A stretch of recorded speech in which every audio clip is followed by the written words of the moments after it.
Hey everybody, today we're working on a 2007 Mercedes CLK550 AMG. We're going to be doing front rotors and pads. I already pulled the wheel off here, and the rotors on this are really badly warped. So what probably happened is previous owner might have jacked up on the brakes real bad, and it caused the rotor to get real hot, and it basically ended up being warped. So when you drive it feels normal, but once you put on the foot on the brake, it pulsates the brake pedal really bad. And after bleeding the brake and going through the whole thing, that wasn't the problem. It ended up being the rotor itself. So we got new rotors. This has new pads on it, but because it had a warped rotor situation, we're going to throw those pads away and put new rotors on it also. Like I said, this is the 2007 CLK550 with the V8 supercharged. We're charging the battery up right now. She was sitting dead. This car belongs to a friend of mine, and today we're just going to do the front rotors and pads, and if we have time I'm going to attack the transmission mount and two motor mounts and do a full oil change on this thing. Alright, let's get to work. And we'll redo it real quick. So what I did first was I unplugged the low brake pad sensor here. Just unplugged it from the harness there, and now I got my son Nate tapping the pins out.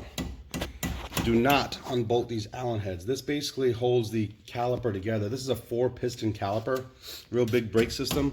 If you crack those Allen bolts loose, you're gonna break the seal on the caliper itself. So what my son Nate is doing here is we're pushing the pins out the back. Once we get those out, you'll be able to pull the caliper off. Just keep tapping.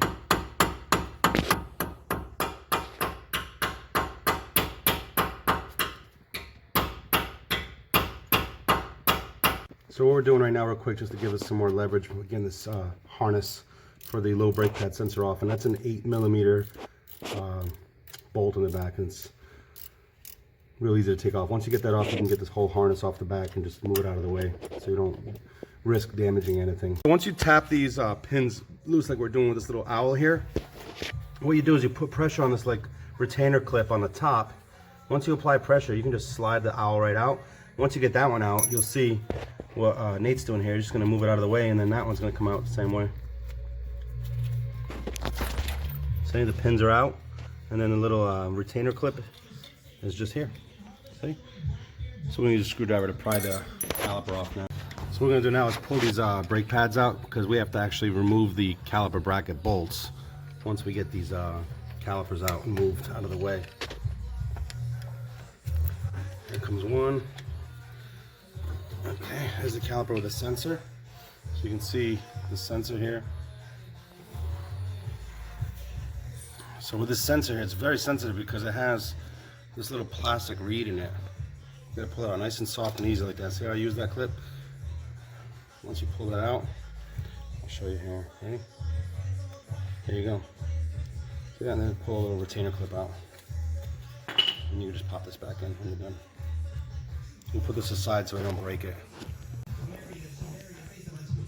Alright, so what we got now, I'm going to show you where that, see the hole here? This is where that sensor goes in. So on the new pads, even though these look new, like I said earlier, they're not the best because of it was riding on a warped rotor. So I'm going to go ahead and toss these and put new ones on. So here on the rotor itself, we have a T30 hex bolt or star bolt. So what I did for leverage, which I should have done first, was I should have left the pads on to crack this loose. But I just put a dowel, since these are drilled out rotors, I just put a dowel on it to hold it in place, and then you can just crack it loose and then take it all the way off. Alright, so we got the caliper off the bracket itself, and now I'm using one of these caliper compressing tools. Just adjust it to the right size and then get it in there. To put this, like I said earlier, this has a 4-piston caliper setup. So you want to push all the pistons in, get in there nice and tight until it stops basically. There it is, it stopped. So now, get that out of there and it's ready for the new calipers once we're ready to get to that position. Alright, so what I'm doing now is this rotor is pretty much seized on here. So I'm just going to spray some PB Blast in the slots. Let it do some magic in here. Alright. After some PB Blast and some Portuguese Pride persuasion with a hammer, the old rotor is off, and you could see what a crap show this rotor is. It's really, really bad. Not just the obvious rust or whatever, but when you look at the actual surface of the rotor, it feels really, really rusted overall. A lot of high spots, basically. So we've already cleaned up the surface of the hub, and now we're gonna just tighten up this torque bit, get it snug, and then once we get the whole caliper back on, we'll tighten everything up. All right, so we got the rotor back on. What I did earlier to kind of give me some space was I took a zip tie with the caliper up to the strut mount above the coil spring. So I'm just gonna cut that out now, remove it, and I'm gonna line that up now and just bolt it on.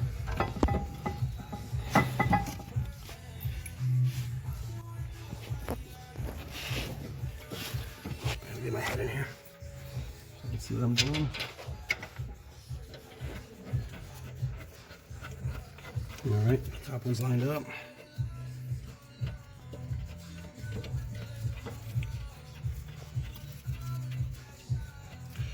I said earlier, these are 18 mils, but get them all the way in by hand snug so you can line them up easier. The other one.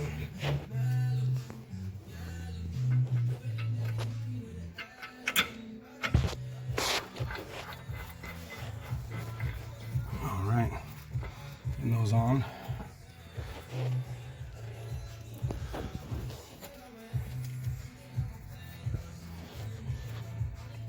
All right. I'm gonna use the ratchet wrench again to get this thing in place without banging my head on this strut like I did about 20 times earlier. Come on.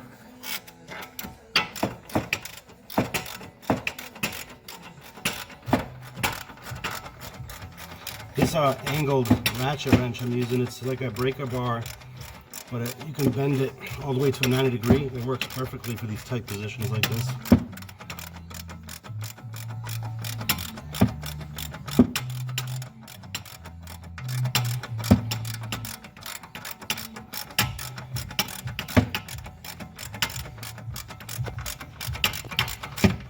All right, nice and tight. Get the top one now.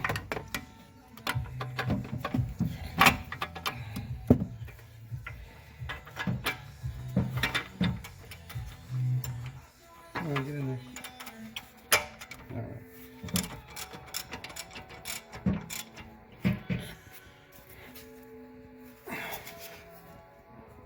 All right.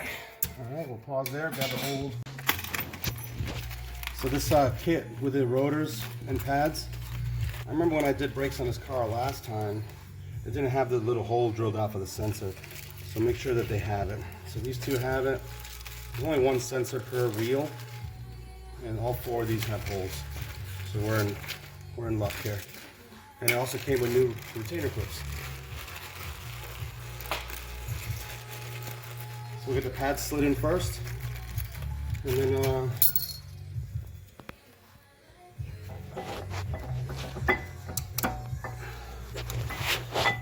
slide that in.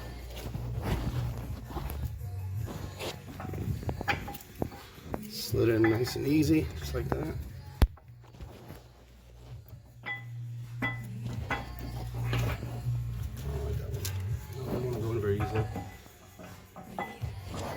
There it goes. All right, so we got the two dowel pins right here. I'm gonna slide those in. We're only gonna slide them in partially because you gotta put the retaining clip in place, obviously. So just gonna get one in first. All right, get the other one in. Same deal. All right, once you get that in there, this retainer clip, it sits on the top of the pads. So I'm gonna slide one in, easy, like that. Oh, let's pause it right there. So I'm not sure what I think about these new retainer clips. These are the old ones here, and they're designed by Mercedes, where this guy here, it's supposed to do the same thing. And if you look at where the dowel would line up, yeah, it's gonna work, but I'm not sure I like it. I'm gonna go with the original ones since they're actually in good shape. I'm gonna use the original ones. I don't like these new ones. They're not as, like, the actual clip part of it. If you look where it holds the pin, it's different. It's gonna be on the bottom side, where this has like an actual channel made into them, so you can slide the dowel pin through there. So I'm gonna use the original.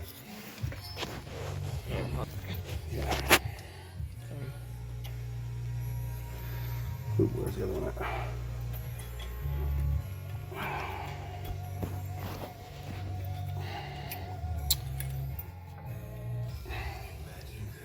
Okay.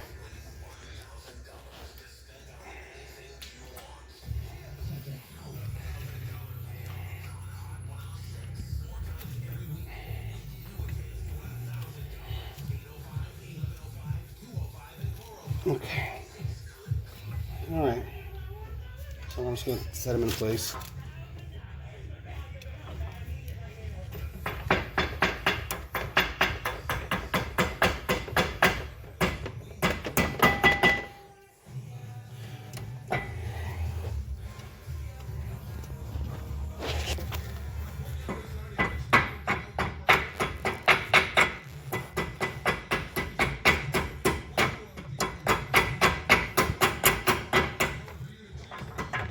Okay. All right, so now we're gonna put the harness back in with that 8mm bolt. So this is an 8mm, but it also has the 6-point on it. So it's a little weird looking, but an 8mm ratchet wrench works perfectly for this. I'm gonna go ahead and install that back on here.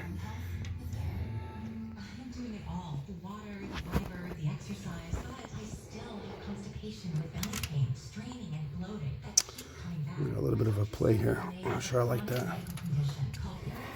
See it? I gotta move the caliper bracket over.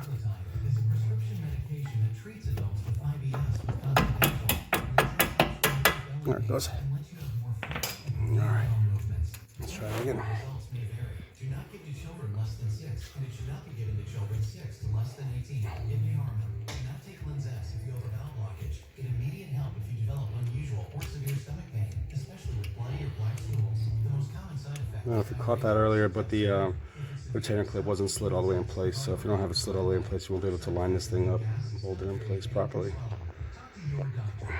Linzess.com. That's LINZESS.com. Or call 1-800-LINZESS. Sponsored by Allergan and Ireland. Okay. Now we're going to install the sensor, tighten up the star bolt. We'll go from there. Let's see if I can get this guy in here on my first try. This will be a little difficult to see. Get the light in here for a second. That's right, I see it. The hole is on the bottom one here.